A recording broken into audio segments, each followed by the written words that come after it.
எங்கள் அண்ணனோட 50வது படம். அந்த படத்தில் நான் இந்த ஒரு கேரக்டரில் நடித்ததில் ரொம்ப பெருமையாக இருக்குது. என்னோடய ஃபஸ்ட்டு மேடை குரங்கு பொம்மை. அவங்க எல்லாரையும் சந்தித்தேன். இப்போ 2வது மேடை மகாராஜா.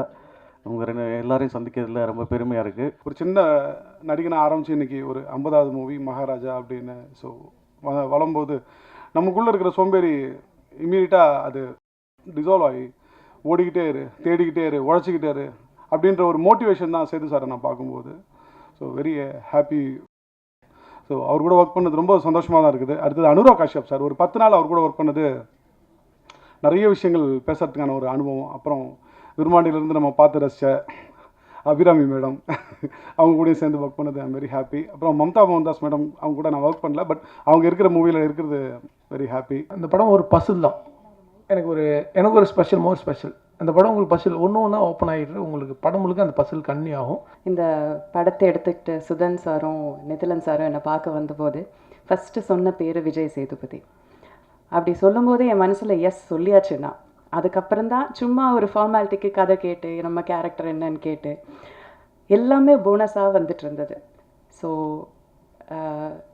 அந்த அளவுக்கு நல்ல ஒரு கதை, எனக்கும் அதில் நல்ல ஒரு பங்கு இருக்குங்கிறது எனக்கு ரொம்ப சந்தோஷமாக இருக்குது. நீங்கள் ட்ரெய்லர் பார்க்கும்போதே உங்களுக்கு தெரியும், இந்த படத்தில் ஏதோ ஒன்று இருக்குது. தேர் சம்திங், ஒரு சஸ்பென்ஸ், ஒரு ஒரு உண்மை, என்னமோ ஒன்று இருக்குது. அந்த யார் அந்த லக்ஷ்மிங்கிறது கண்டுபிடிக்கிறதுக்காகவாவது நீங்கள் தியேட்டரில் போய் இந்த படம் பார்க்கணும். ஆனஸ்ட்லி ஸ்பீக்கிங், எனக்கும் இந்த கதையோட ஃபுல் டீட்டெயில்ஸ் தெரியாது. ஸோ எனக்குமே ஐம் வெரி எக்ஸைட்டட் தியேட்டரில் போய் இந்த படம் பார்க்குறதுல. மகாராஜா ரொம்ப ஸ்பெஷலான ஒரு படம். விஜய்ஸ் 50 அது ஒரு ஸ்பெஷல். அதை தாண்டி படத்தில் ரொம்ப நிறைய விஷயங்கள், யூனிக்னஸ், உங்களை எக்ஸைட் பண்ணுற நிறைய விஷயங்கள் இருக்குது. மகாராஜா மூவி சும்மா ஒரு மூவி மட்டும் இல்லை. நான் இந்த மூவி பார்க்கும்போது எனக்கு ஒரு எக்ஸ்பீரியன்ஸ் மாதிரி தோணிச்சு. நாட் ஜஸ்ட் ஒரு கமர்ஷியல் எலிமெண்ட்ஸ் கழிச்ச ஒரு மூவி மட்டும் இல்லாமல் உங்களோட எமோஷ்னல் இம்பேலன்ஸ், உங்களோட எமோஷ்னல் பேலன்ஸே அன்ஸ்டேபிள் பண்ணுற மாதிரி ஒரு எக்ஸ்பீரியன்ஸ் உங்களுக்கு கிடைக்கும். நிறைய விஷயங்களுக்கு உங்களால் உள்ள என்னெல்லாம் கேள்வி இருக்குது அதிலெல்லாம் நிறைய உங்களுக்கே ஒரு ஆன்சர் தெரியணும். I have to question myself about a lot of things. நிறைய விஷயங்கள் இருக்குது நான் என்கிட்ட கேட்காம வாழ்ந்துட்டு இருக்கேன். அந்த மாதிரியெல்லாம் நிறைய ஒரு you'll feel like kind of going into yourself. அந்த மாதிரி ஒரு it leaves you with that sort of an experience which will make you want to come back and watch Maharaja once again is my feeling. என்னுடைய 50வது படம் அது மகாராஜா அமைஞ்சதில் நான் பெரும் மகிழ்ச்சி அடைகிறேன்.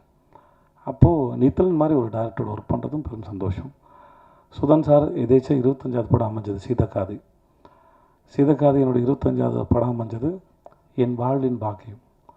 அதே மாதிரி 50வது படத்தில் நித்தலோடு சேர்ந்து மகாராஜான்னு ஒரு படம் பண்ணதும் என் வாழ்வின் சிறந்த அனுபவத்தின் பரிசு. இல்லை, அதையும் நான் பாக்கியமாக தான் பார்க்குறேன்.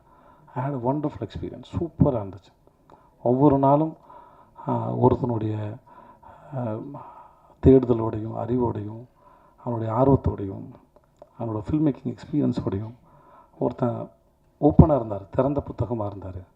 கலந்து பேசக்கூடிய அளவுக்கு சேர்ந்து 2 பேரும் சேர்ந்து ஒரு விஷயத்தை கண்டுபிடிக்கிறோம். ஒரு சீனில் நான், அவர், கேமராமேனு, கோ ஆக்டர்ஸ் எல்லாருமே சேர்ந்து அந்த அனுபவம், ஒரு ப்ராசஸ், ஒரு விஷயத்தை தேடும்போது, ஒரு கூட்டமாக சேர்ந்து தேடும்போது கிடைக்கிற அனுபவம் இருக்கு இல்லையா, அது மிக அற்புதமானது. அதை பல முறை நான் நித்தனோட ஒர்க் பண்ணும்போது, என்னோடய கோ ஆக்டர்ஸ் எல்லாரோட ஒர்க் பண்ணும்போது அதை அனுபவித்தேன். It was a fantastic experience. Thanks so much for that. June 14 வருது. உங்கள் எல்லாருக்கும் இந்த படம் பிடிக்கும் நினைக்கிறேன். மற்றபடி என்னோடய படத்தில் நடித்த நட்டிஸாக இருக்கட்டும், மம்தா, அபிராம் மேடமாக இருக்கட்டும், அந்த கல்கியாக இருக்கட்டும், அந்த வினோத் சாகர். கல்கி எனக்கு இந்த படத்தில் தான் தெரியும். வினோத் ஆரஞ்சு மிட்டாயில் நான் விரும்பி கேட்ட நடிகை. எனக்கு இந்த மாதிரி ஒருத்தர் தான் நல்லாயிருக்குன்னு சொல்லிட்டு அப்போதுலேருந்து பழக்கம். ஸோ கல்கி நான் அவனை ரொம்ப ரசிக்கிறேன். நான் ஏன்னா அவன் சீன் பண்ணும்போது அவன்கிட்ட ஒரு வியர்டான டைமிங் இருக்குது. ரொம்ப நல்ல நடிகன். எதிர்காலத்தில் மிக சிறந்த நடிகனாக வருவான் நான் நம்புகிறேன். அவன்கிட்ட நிறைய இருக்குது எக்ஸ்ப்ரெஸ் பண்ணுறதுக்கு.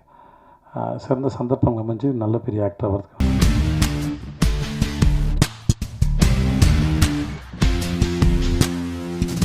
என்னுடைய படம் பித்தளை மாற்றி வருகிற ஜூன் 14ஆம் தேதி திரைக்கு வர இருக்கிறது. இந்த படத்துக்கு அப்பா கேரக்டர் தான் தம்பி அண்ணன் அப்பா கேரக்டர் தான்.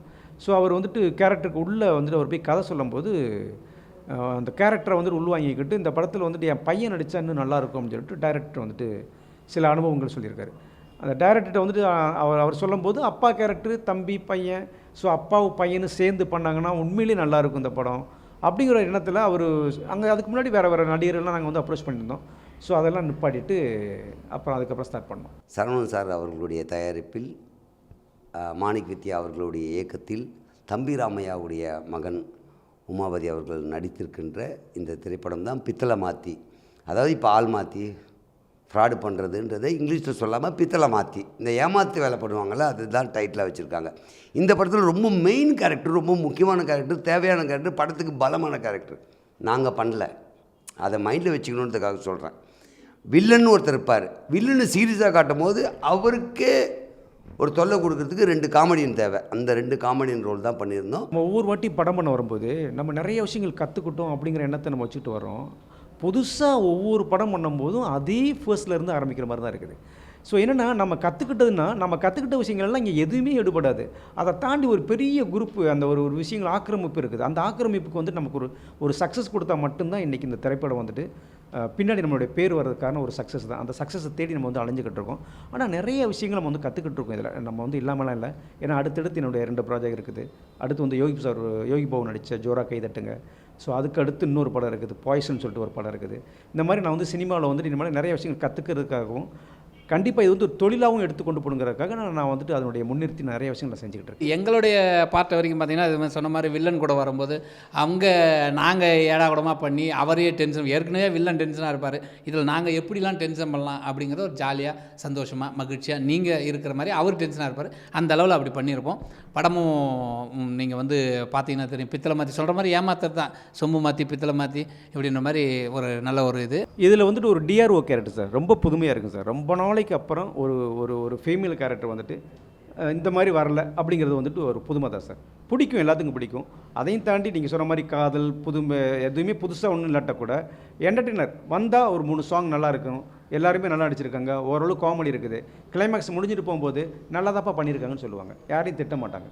அந்த அளவுக்கு இந்த படத்தில் இருக்குது சார்.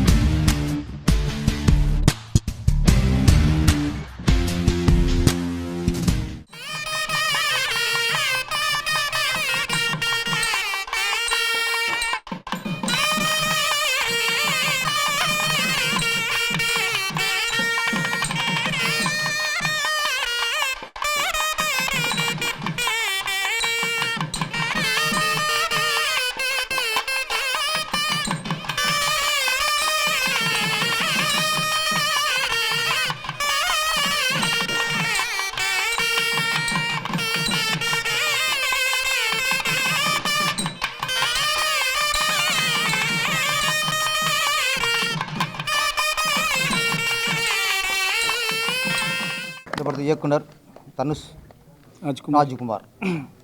ஃபஸ்ட்டு படம் இருக்குது. கதை வந்து நட்பு நடிப்பில் எனக்கு அந்த லைனை சொன்னார். ரொம்ப ஒரு நல்ல கண்டென்ட்.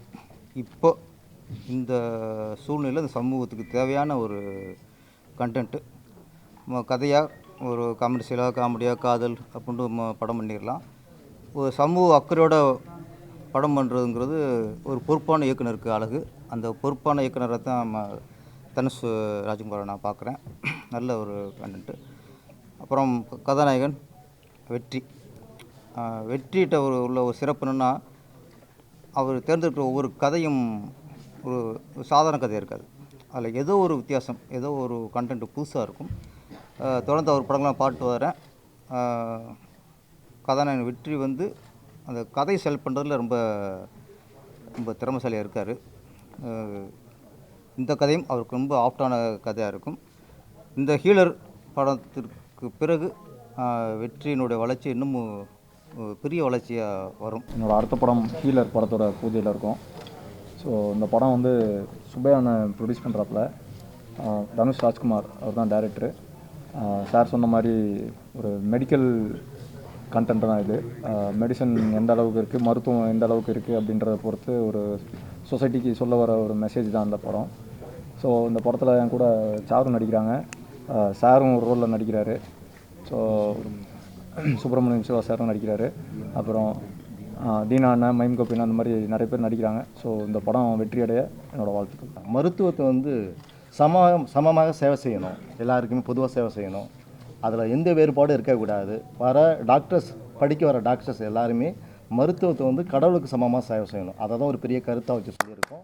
ஹீலர் மூவின்றது ஒரு உண்மையிலே சொல்ல ஸ்டோரி கேட்கும்போது எனக்கு ரொம்ப பிடிச்சிருந்தது. சாரும் ரொம்ப நல்லா நரேட் பண்ணார். ஸோ நீங்கள் எல்லாருமே சப்போர்ட் பண்ணி உங்களோட பிளஸிங்ஸ் எல்லாமே கிடைக்கணும். இந்த படத்தில் வந்து நான் ஒரு பவர்ஃபுல் கேரக்டரில் நடிக்கிறேன். ஸோ அதை வந்து நான் சக்ஸஸ்ஃபுல்லாக கம்ப்ளீட் பண்ணுவேன். அனதர் வந்து இந்த டீம் வந்து ரொம்ப கூலான நைஸான டீம். அது எப்போதுமே நாங்கள் டீமை பற்றி சொல்லணுனாக்கா டைரக்டர் அவர் இல்லைனாக்கா எதுவுமே கிடையாது. ரொம்ப ஹார்ட் ஒர்க் பண்ணிகிட்ருக்காரு. So nice person. இந்த படம் வெற்றி பெறதுக்கு உங்கள் எல்லோருடைய ஆசீர்வாதம் ரொம்ப முக்கியம். தனுஷ் சார் வந்து என்னுடைய ஒரு 10 வருட கால நண்பர். பல போராட்டங்களுக்கு அப்புறம் இந்த படத்துக்கு ஒரு டைரக்டர் அண்ட் ப்ரொடியூசர் இருக்குது. ரொம்ப ரொம்ப சந்தோஷம். அவர்கிட்ட நிறைய நல்ல ஸ்டோரிஸ்லாம் இருக்குது. நான் அதில் 4-5 ஸ்டோரிஸ் கேட்டிருக்கேன். நிறைய நாங்கள் ஒன்றா சேர்ந்து முயற்சி பண்ணி நிறைய போராட்டத்தை சந்திச்சிருக்கோம். இன்றைக்கி இந்த இடத்துல ஒரு பட பூஜை ஹீலர் அதில் நாங்கள் ஒன்றா ஒர்க் பண்ணுறது எனக்கு போது ரொம்ப சந்தோஷமாக இருக்குது.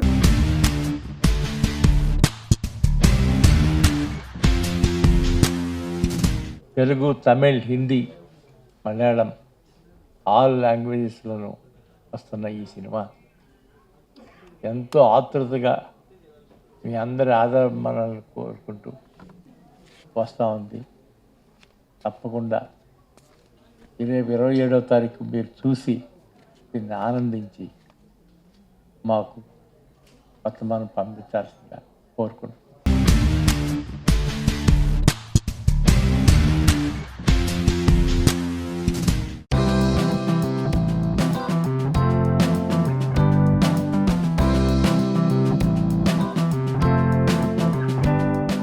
இந்த படத்தில் கேமராவும் நடிகர்களும் எங்கேயும் நிற்கவே இல்லை, ஆடிட்டே இருக்காங்க.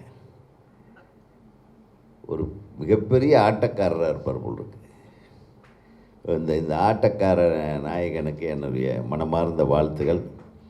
தைரியமாக இந்த படத்தை பித்தளை மாற்றி என்ற ஒரு அழகான டைட்டில் வச்சுருக்கீங்க. அது வந்து ஒரு வித்தியாசமான டைட்டிலாக இருக்குது. இந்த டைட்டிலு தமிழ் டைட்டிலாக இருக்குது. நம்முடைய சரவண் உண்மையிலே பாக்கியசாலி, ஒரு நல்ல டைரக்டர் கிடச்சிருக்காரு. 2 சாங் பார்த்தோம், திருப்திகரமாக இருந்தது. நல்ல நடிகர்கள்லாம் போட்டிருக்காங்க. தம்பி ராமையா, அவருடைய மகன், இன்னும் நிறைய ஆர்டிஸ்ட் அதில் இருக்காங்க. இன்றைக்கி இந்த படம் ஜெயிச்சதுன்னா அடுத்து யோகி படம் ஜெயிச்சா அடுத்து இன்னும் 2 படம் ஆரம்பிப்பார். அது நம்ம தொழிலாளர்களுக்கு வேலை கிடைக்கும், சினிமாவுக்கு நல்லது. டைரக்டர் அவர்கள் கண்டிப்பாக அவருக்கு ஒரு நல்ல இன்னொரு வாய்ப்பு கிடைச்சிருந்துச்சுன்னா தமிழ் சினிமாவில் மிகச்சிறந்த ஒரு டைரக்டர், அதுவும் பட்ஜெட்டில் சொன்னதை விட கம்மியான பட்ஜெட்டில் பண்ணக்கூடிய ஒரு திறமையான டைரக்டர் அவர் எனக்கு நண்பரும் கூட. சொன்ன டைமை விட கம்மியான அந்த டேட்டில் முடிச்சு கொடுத்தாரு இந்த படத்தை. அதுக்காக டைரக்டருக்கு ஒரு தடவை நன்றி சொல்லுங்கள். கண்டிப்பாக உங்களுக்கு மிகப்பெரிய ஒரு வாய்ப்பு இந்த சினிமாவில் இருக்குது சார். அதனால் இந்த படத்தில் நான் பணிபுரிஞ்சதில் ரொம்ப சந்தோஷப்படுறேன். பித்தளை மாற்றி டைட்டிலோட நான் ஆரம்பத்தில் வந்து எனக்கு ஒரு சின்ன ஆஸ்லேஷன் இருந்துச்சு. ஏன்னா நான் வேறு ஒரு டைட்டில் வச்சுருந்தேன். அப்புறம் பார்த்திங்கன்னா நார்த் மெட்ராஸ் சைடு இந்த பித்தளை மாற்றின்னு பார்த்திங்கன்னா உள்டால ஃப்ராடுத்தனம் பண்ணுறவனுங்க அப்படிங்கிற ஃபீலு. முன்னாடி ஒன்று பேசுகிறது, பின்னாடி ஒன்று பேசுகிறது. ஸ்கிரிப்ட் படி நான் யோசித்தேன். பார்த்திங்கன்னா இந்த படத்தில் வந்து வெளித்தோற்றம், நம்ம மனுஷங்க பார்த்திங்கன்னா எல்லாருமே வெளித்தோற்றத்தில் ஒரு உருவம் இருப்போம், உள்ளுக்குள்ளே வேறு ஒரு மனுஷன் இருப்போம். அது இந்த ஸ்கிரிப்டில் இருக்கும், எல்லா கேரக்டர்லையும் இருக்கும். உமாவதி ராமையா, பாலசவரன் டோட்டல் ஜாலியான பசங்க. படத்தில் பார்த்திங்கன்னா ஒரு மதுரையில் வந்து தண்ணி வண்டியை வச்சுக்கிட்டு அவங்க பார்த்திங்கன்னா காலையில் பார்த்திங்கன்னா சாமி கும்பிட்டு ஒரு தொழிலையே தெய்வமாக நினைக்கிற ஒரு அந்த தள்ளு வண்டியை வந்து சாமி கும்பிடுவானுங்க. அது யாராவது அட்வான்ஸ் கொடுத்தாங்கன்னா அடுத்த நிமிஷம் அவனுங்களுக்கு வீட்டுக்கு வந்து தண்ணி போகாது, அவங்க ஒயின் ஷாப்பில் உட்காந்துருப்பானுங்க. இப்படி கேரக்டராக இருக்கும். படத்தில் ஹீரோயினி கேரக்டர் பார்த்திங்கன்னா டோட்டலாக பேண்ட் ஷர்ட்டு டிஷர்ட் இந்த மாதிரி டீசெண்டாக நம்ம பார்க்குற கெட்டப்புக்கும் ஆளு இன்னொரு இதுக்கும் சம்மந்தமே இருக்காதுங்கிறது அந்த பித்தளை மாற்றிங்கிற அந்த டைட்டில் ரொம்ப பொருத்தமாக இருக்கும்னு நான் ஃபீல் பண்ணுறேன். நான் வந்து என்னை நம்பி ஒருத்தர் வந்திருக்காரு, நானும் அவரை நம்பி வந்திருக்கோம். நாளைக்கு நம்மளுடைய ஃப்ரெண்ட்ஷிப் மட்டும் இல்லை, அவருக்கு அடுத்த படம் எப்படி கிடைக்கும் இதெல்லாம் நான் யோசித்தேன். அதற்காக இதுக்கான நான் இப்போ முதல் சொன்ன மாதிரி தான் என் குழந்தைய சரியாக பண்ணியிருக்கேன், ஓட விடுறேன், ஓடுறதுக்கு ரெடியாகவும் இருக்குது. அதற்கான கேட்டு வந்துட்டு எங்கள்கிட்ட சரியான ஆர்டிஸ்ட் இல்லை. அவங்க வந்து பேசினா மட்டும்தான் இன்றைக்கி வந்துட்டு ஊடகங்களும் சரி மற்ற எல்லாமும் அந்த வெளிச்சத்துக்கு வரும். ஆனால் நான் உங்களை மட்டும் தான் நம்பி வச்சுட்ருக்கேன். நீங்கள் தான் அந்த கேட்டை திறக்கிற அந்த கேட்டை திறந்து விடுற சாவியை நீங்கள் தான். ஒன்றும் இல்லை, நீங்கள் வந்துட்டு கேட்டை மட்டும் எங்களை திறந்து விடுங்க, மக்கள்கிட்ட போய் ரீச் பண்ணுற மாதிரி பார்த்துங்க. அந்த படம் திரைக்கு வந்தால் கண்டிப்பாக பேசப்படும். பேசினா பெரிய காவியம் அப்படிலாம் இல்லை. இந்த படம் பார்த்தவங்க என்ன சொல்லுவாங்கன்னா, நல்லா தானே பண்ணியிருக்காங்க, நல்லா காமெடியாக இருக்குது, என்டர்டைன்மெண்ட்டாக இருக்குது, நல்லா தானே இருக்குது, போர் அடிக்காமல் போகுது, அந்த ரேஞ்சில் இருக்கும்.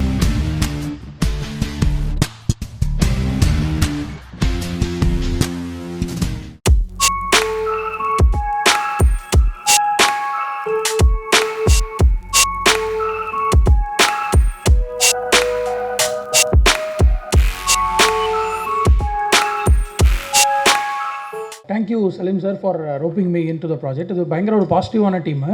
And thanks to Badri sir, Vishnu bro, and I wish all the cast and crew whole success for this team. தம்பி விதார்த் அவர்கள் காற்றின் மொழி படத்தில் அவர் கூட சேர்ந்து நடிக்கிற ஒரு வாய்ப்பு எனக்கு கிடைச்சிது.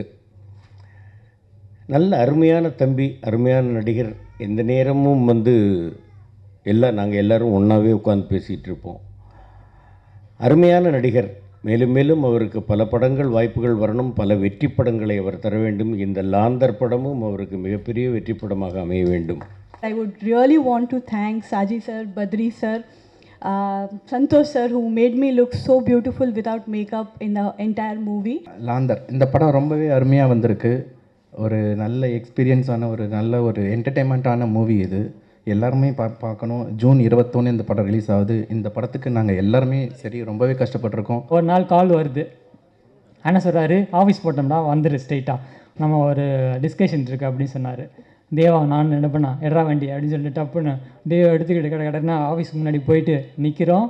ஆனால் வந்து இங்கே வாங்க அப்படின்னு சொல்லிட்டு ஒரு சின்ன கதையிட்டே ஒரு சின்ன சாராம்சம் மட்டும் சொல்கிறாரு.